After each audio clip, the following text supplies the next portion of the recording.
ভাবতে পারো, একটা পুরো যুদ্ধ শুরু হলো, গুলি চলল, মানুষ মরল, রাজা পালালো, আর সবকিছু শেষ হয়ে গেল মাত্র ৩৮ মিনিটে।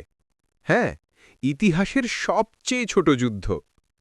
ঘটনাটা ১৮৯৬ সালের ২৭ আগস্ট আফ্রিকার পূর্ব উপকূলের ছোট্ট দ্বীপ জাঞ্জিবারে।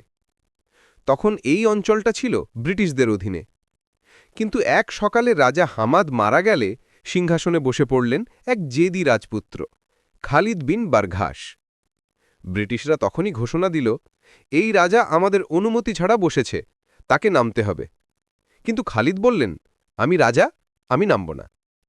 তারপর রাজপ্রাসাদের চারপাশে ৩,০০০ সৈন্য, কামান আর রাজা নিজে বন্দুক হাতে প্রস্তুত। অন্যদিকে ব্রিটিশ নৌবহর বন্দরে বিশাল জাহাজ নিয়ে দাঁড়িয়ে, একেবারে সিনেমার মতো টান টান অবস্থা।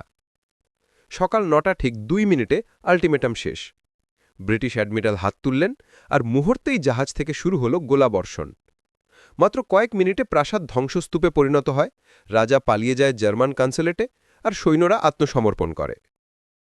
এই যুদ্ধেই মারা গিয়েছিল জাঞ্জিবারের প্রায় ৫০০ সৈন্য, আহত শতাধিক, আর ব্রিটিশদের ক্ষতি মাত্র একজন নাবিকের সামান্য আঘাত।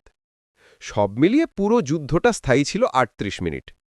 মাত্র ৩৮ মিনিটে শেষ হয়ে যায় এক রাজ্যের ভাগ্য, এক রাজা হারায় তার সিংহাসন, আর ইতিহাস পায় পৃথিবীর সবচেয়ে ছোট যুদ্ধ, দি অ্যাংলো জাঞ্জিবার ওয়ার।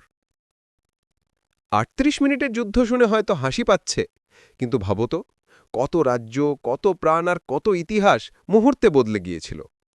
তুমি যদি ইতিহাসের এমন অদ্ভুত আর সত্য গল্প ভালোবাসো, তাহলে এখন সাবস্ক্রাইব করো ইতিহাসের চিরকুট চ্যানেলটি।